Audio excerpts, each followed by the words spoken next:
마태복음 3장 7절에서 12절까지 말씀입니다.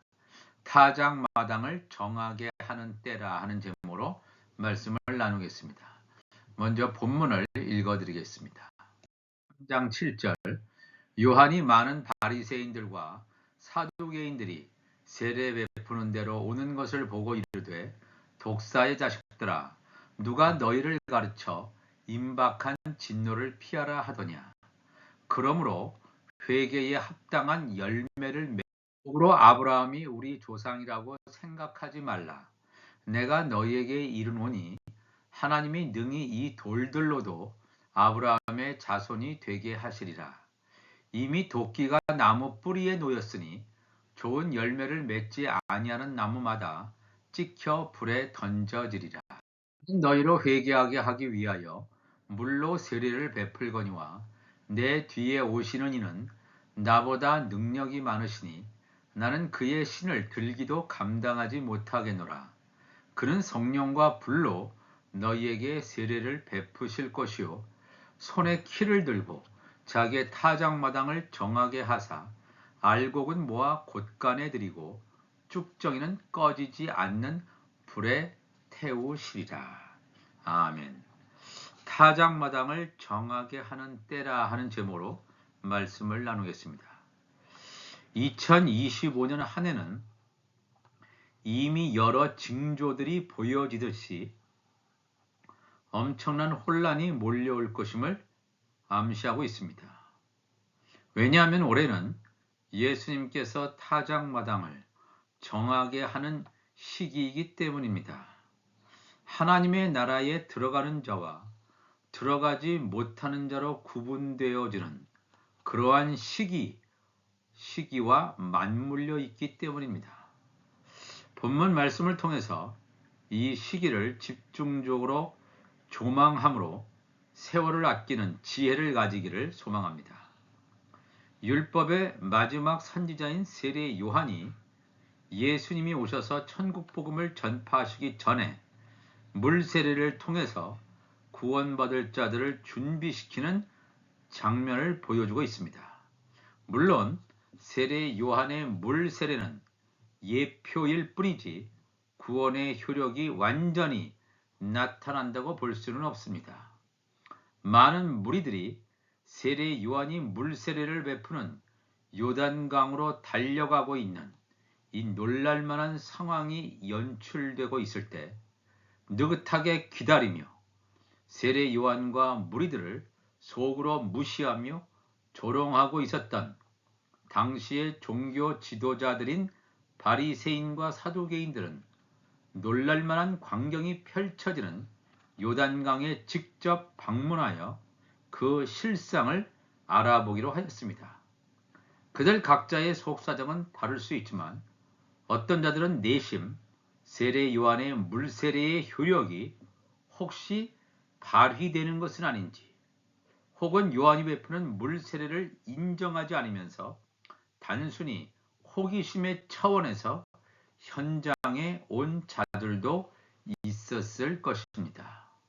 1장 7절을 가보면 요한이 많은 바리새인들과 사두개인들이 세례 베푸는 대로 오는 것을 보고 이르되 독사의 자식들아 누가 너희를 가르쳐 임박한 진노를 피하라 하더냐 그랬습니다. 그들이 오는 것을 멀리서 보았던 세례 요한은 그들이 다가오자 서슴지 않고 그들의 영적인 정체성을 폭로하면서 신랄하게 그들을 비판하였습니다. 독사의 자식들아 누가 너희를 가르쳐 임박한 진노를 피하라 하더냐. 독사의 자식들, 영적 정체성이 독사의 자식이라면 하나님의 진노를 피할 수가 없다라고 하는 것입니다.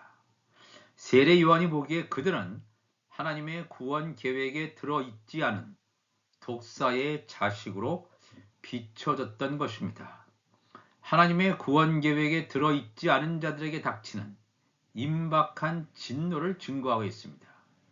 세례 요한의 이 말은 현재를 살아가는 자들, 특히 하나님을 알지 못하는 자들에게 내리는 혹독한 심판의 메시지임을 기억해야 됩니다.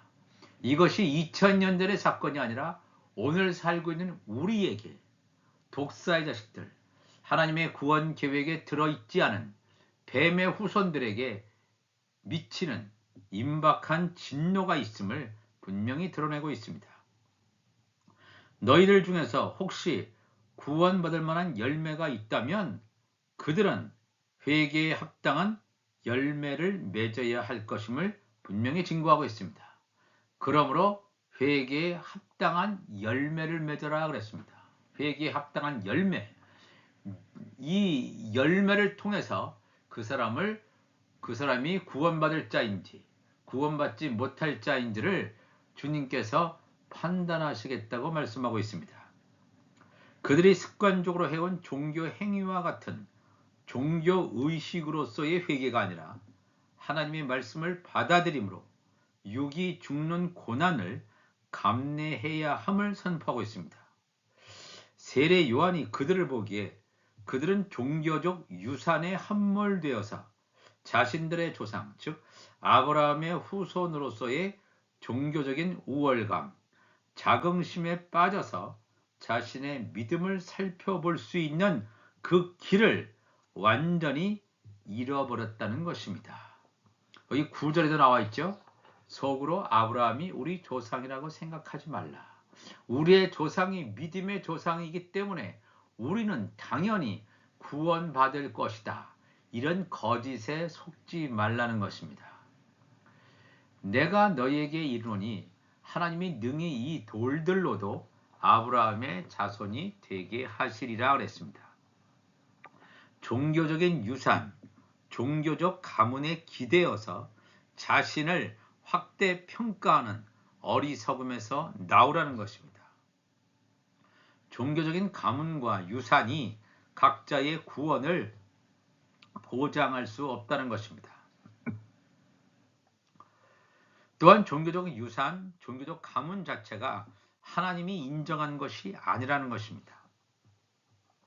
세례 요한은 더 한층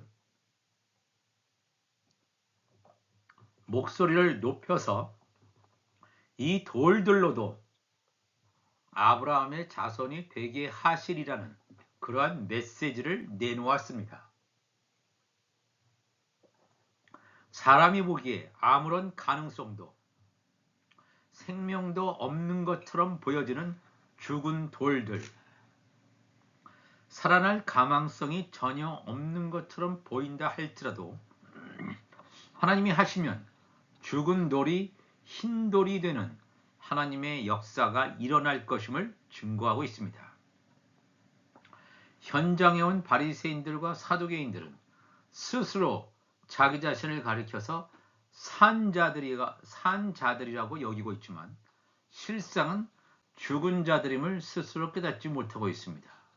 그들 스스로 자신들이 죽은 자들임을 깨닫고 세례 요한이 베푸는 물세례를 통해서 회개에 합당한 구원의 표를 받고자 하였다면 죽은 돌이 흰 돌이 되는 놀라운 체험을 하였을 것이지만 그렇지 않다면 요단강에 수장되어 있는 죽은 돌들처럼 영원히 멸망의 운명에 처해진다라고 하는 것입니다. 여호수아가 출애굽 2세대를 이끌고 요단강을 건너려고 할 때 하나님의 놀라운 구원 역사의 계획이 펼쳐지게 됩니다. 요단강에 죽어있던 돌들, 즉 죽은 돌들 가운데서 12개의 돌들을 끄집어내서 가나안 땅의 길갈에 세우라는 명령을 받게 되는데 이 계시의 말씀이 함축하는 영적인 의미는 이스라엘 백성들 가운데서 즉 제사장 나라 백성들 가운데서 대부분이 영원한 죽음의 길을 가게 되는데 남은 자들, 야곱의 남은 자로 예정되어 있는 자들은 요단강의 물속에서 죽은 돌의 정체로 잠겨 있다가 여호수아의 명령으로 길갈에 세워짐으로 죽은 돌에서 흰 돌로 변화되어지는 놀라운 영적 의미를 담고 있습니다.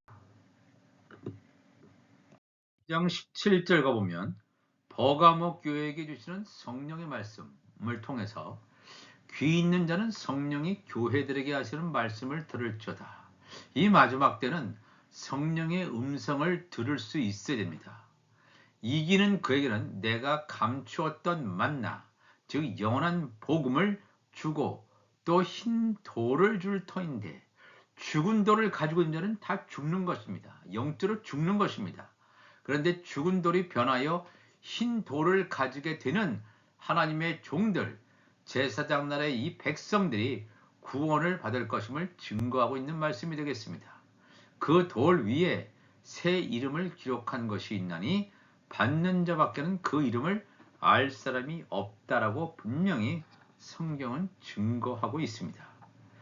마태복음 3장 10절에 이미 도끼가 나무 뿌리에 놓였으니 좋은 열매를 맺지 아니하는 나무마다 찍혀 불에 던져지리라 그랬습니다. 도끼, 심판의 메시지죠. 나무 뿌리에 놓였다라고 하는 것은 임박한 하나님의 심판의 시기가 도래했음을 분명히 증거하고 있습니다. 여기서 그러면 도끼가 나무 뿌리에 놓여져 있는데 어떤 나무 뿌리에 놓여져 있느냐 이거예요. 좋은 나무가 있고 나쁜 나무가 있죠.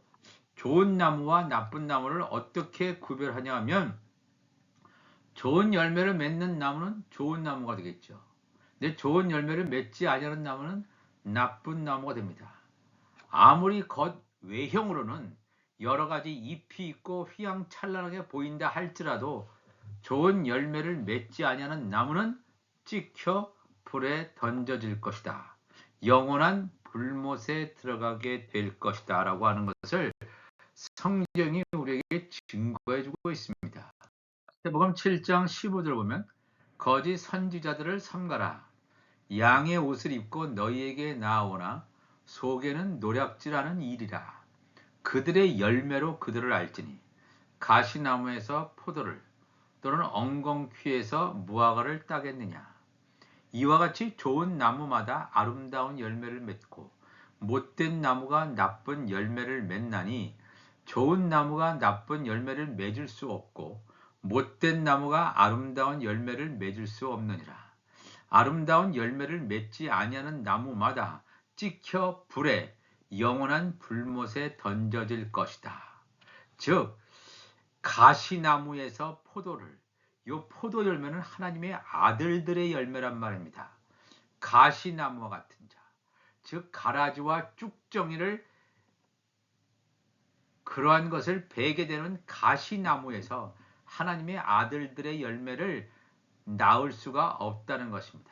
엉겅퀴에서 무화과를, 이 가라지와 쭉정이를 나타내는 그런 열매를 맺는 것에서 무화과, 하나님의 종들의 열매를 맺을 수가 없다라고 하는 것입니다. 좋은 나무는 좋은 열매, 아름다운 열매를 맺고 못된 나무는 나쁜 열매를 맺을 수밖에 없습니다.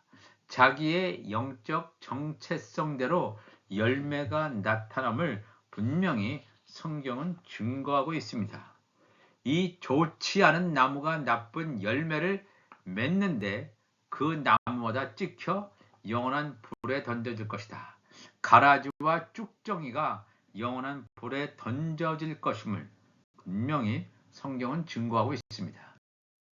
11절을 가보니까 나는 너희로 회개하게 하기 위하여 물로 세례를 베풀거니와 내 뒤에 오시는 이는 나보다 능력이 많으시니 나는 그의 신을 들기도 감당하지 못하겠노라.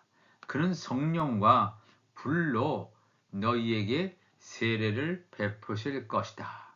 세례요한의 물세례가 아니라 세례요한 율법의 시대가 끝나고 예수님 당시부터 예수 이름의 죄사함의 세례, 하나님의 아들들, 예수님의 지체들, 성령을 받은 자들이 베푸는 예수 이름의 죄사함의 세례와 또한 예수님께서 베푸시는 성령 세례, 불 세례가 있게 될 것임을 분명히 증거하고 있습니다. 성령 세례는 하나님의 아들을 확증하는 그러한 세례가 되겠습니다. 그런데 이 당시에 많은 사람들은 세례 요한의 물세례를 받았습니다. 누가복음 7장 29절 가보니까 모든 백성과 세리들은 이미 요한의 세례, 물세례를 받은지라. 이 말씀을 듣고 하나님을 의롭다 하되 바리새인과 율법 교사들은 그의 세례를 받지 아니하므로 그들 자신을 위한 하나님의 뜻을 저버리니라 그랬습니다. 왜냐하면 이들은 하나님의 구원받는 계획에 들어있지 않은 자입니다. 멸망받기로 예정된 자는 하나님의 뜻에 순종하지 않고 하나님의 뜻을 저버릴 수밖에 없음을 성경은 우리에게 분명히 증거해주고 있습니다. 마태복음 3장 12절의 말씀을 다시 한번 보면 손에 키를 들고 자기의 타작마당을 정하게 하사 알곡은 모아 곳간에 들이고 쭉정이는 꺼지지 않는 불에 태우시리라 그랬습니다. 말씀을 시작하면서 이미 증거했듯이 이 시대는 예수님께서 자기의 타작마당을 정하게 하는 시기와 겹쳐 있다는 것입니다. 2000년의 시간 간극에도 불구하고 예수 그리스도는 어제나 오늘이나 영원히 동일하시다는 이 말씀이 뼛속 깊이 스며들어오는 것을 느끼지 않을 수 없을 것입니다. 예수님께서 사용하시는 추수할 도구, 바로 이 키를 사용하시는데 여기서의 키라고 하는 것은 바로 사탄을 가리킵니다. 이 사탄의 사명이 뭐냐 하면 예수님의 추수를 돕는 자, 많은 사람들을 미혹시켜서 미혹이 되는 자는 사탄의 밥이 돼서 영원한 불못에 떨어지지만 하나님의 아들과 하나님의 종들은 사탄의 미혹에도 불구하고 미혹에 빠지지 않는다는 것입니다. 데살로니가 후서 2장 9절 보면 악한 자의 나타남은 사탄의 활동을 따라 모든 능력과 표적과 거짓 기적과 불의의 모든 속임으로 멸망하는 자들에게 있으리니 이는 그들이 진리의 사랑을 받지 아니하여 구원함을 받지 못함이라. 하나님에 의해서 예정되지 못한 자, 진리의 사랑을 받지 아니해요. 진리와 거짓을 구분하지 못합니다. 이러므로 하나님이 미혹의 역사를 그들에게 보내사 거짓 것을 믿게 하셨다. 이 사탄, 거짓 선지자들, 이 적그리스도가 이런 일을 하는 거예요. 하나님의 미혹의 역사를 그들에게 보내는 거예요. 그래서 거짓 것을 꽉 잡고 거짓 것을 따라가는 자, 이들은 다 구원받지 못하는 자입니다. 이 사탄을 키로 쓰는 이유가 되겠습니다. 진리를 믿지 않고 불의를 좋아하는 모든 자들로 하여금 심판을 받게 하려 함이라. 오늘날도 지금 한국 상황에서 벌어지는 수많은 사건을 통해서 거짓 선동에 속아서 벌이는 이 모든 일들, 이 모든 짓거리들, 다 진리를 믿지 않고 불의를 좋아하는 모든 자들이 심판받게 하기 위한 하나님의 뜻임을 우리는 알아야 됩니다. 이 알곡과 쭉정이를 가르는 시기, 알곡과 쭉정이가 나누어지는 시기가 오늘날임을 깨달아야 합니다. 그래서 12장 10절에 이렇게 말씀이 기록되어 있습니다. 많은 사람들이 연단을 받아 스스로 정결하게 하며 희게 할 것이나 악한 사람은 악을 행하여 악한 사람은 악을 행할 수밖에 없습니다. 자기의 영적 정체성대로 그렇게 가게 된다는 것입니다. 악한 자는 아무것도 깨닫지 못하되 오직 지혜 있는 자는 깨달을 것이다라고 분명히 다니엘은 우리에게 증거해주고 있습니다. 알곡과 쭉정이가 나누어지는 때, 알곡은 곳간에 보관되어지지만 이 쭉정이는 영원한 불에 들어가게 되는 때임을 우리는 이 말씀을 통해서 분명히 하나님께서 우리에게 증거해 놓으셨습니다. 계시록 7장 1절 보면 이 알곡을 추수하는 시기를 증거해 주고 있습니다. 이 일 후에 내가 네 천사가 땅 네 모퉁이에 선 것을 보니 땅의 사방의 바람을 붙잡아 바람으로 하여금 땅에나 바다에나 각종 나무에 불지 못하게 하더라. 하나님이 선택하신 하나님의 아들과 종들에게 이 엄청난 환란의 바람이 불지 못하게, 왜냐하면 아직 추수가 끝나지 않았기 때문에 그렇습니다. 또 봄에 다른 천사가 살아계신 하나님의 인을 가지고 해 돋는 데로부터 올라와서 땅과 바다를 해롭게 할 권세를 받은 네 천사를 향하여 큰 소리로 외쳐 이르되, 우리가 우리 하나님의 종들의 이마에 인치기까지 땅이나 바다나 나무들을 해하지 말라 하더라. 내가 인침을 받은 자의 수를 들으니 이스라엘 자손의 각 지파 중에서 인침을 받은 자들이 14만 4천이라 그랬죠. 이 14만 4천이라고 하는 것은 하나님의 종들의 충만한 수입니다. 14만 4천만이 하나님의 종들이 아니라 하나님의 종들이 몇십만, 몇백만, 몇천만이 될 때는 우리는 알 수 없지만 하나님의 종들의 충만한 수를 14만 4천이라고 여기서 증거하고 있습니다.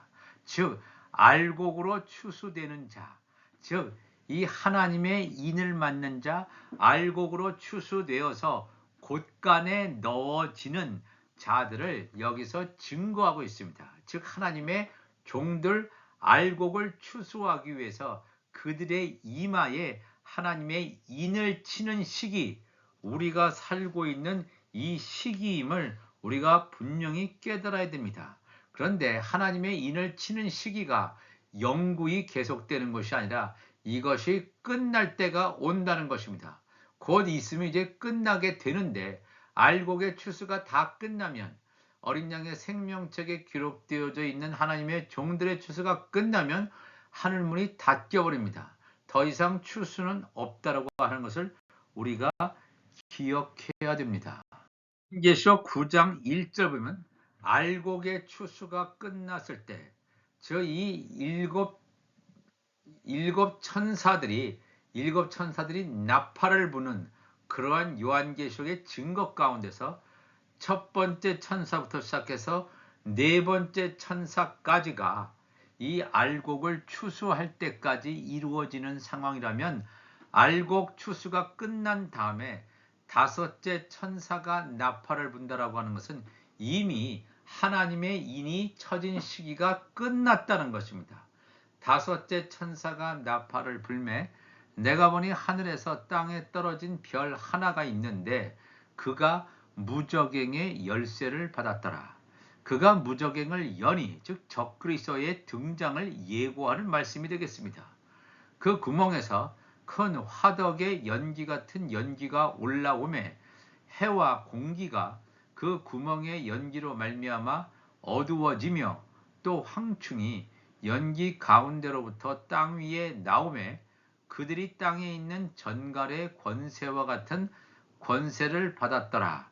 이 황충 재앙, 첫 번째부터 네 번째 천사까지의 알곡의 추수 기간이 끝나면 다섯째 천사가 나팔을 부는 황충 재앙이 일어납니다.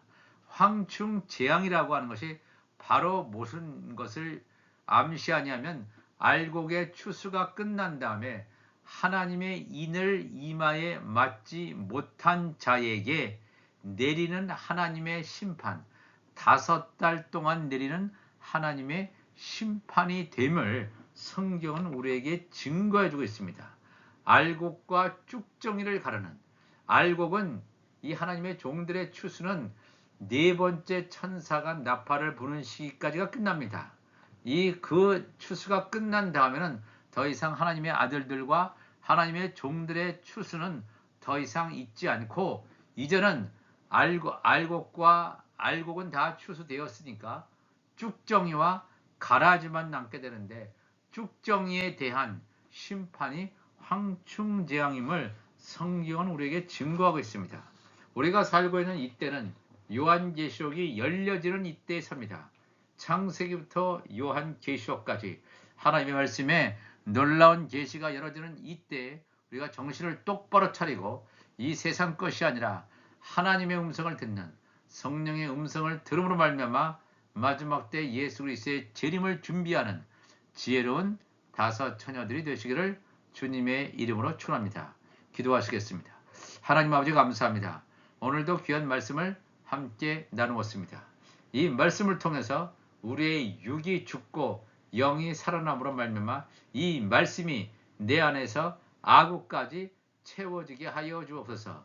우리가 입을 열 때마다 진리의 말씀이 쏟아져 나가게 하시고 아직도 이 사망의 고통 가운데 있는 자들에게 말씀을 증거함으로 말미암아 너는 세상의 빛이다 라는 이 말씀을 받은 빛의 사자로서 온전한 말씀을 전함으로 말미암아 온전히 이 추수가 다 완성될 수 있도록 인도하여 주옵소서. 감사하며 거룩하신 예수님의 이름으로 기도합나이다. 아멘.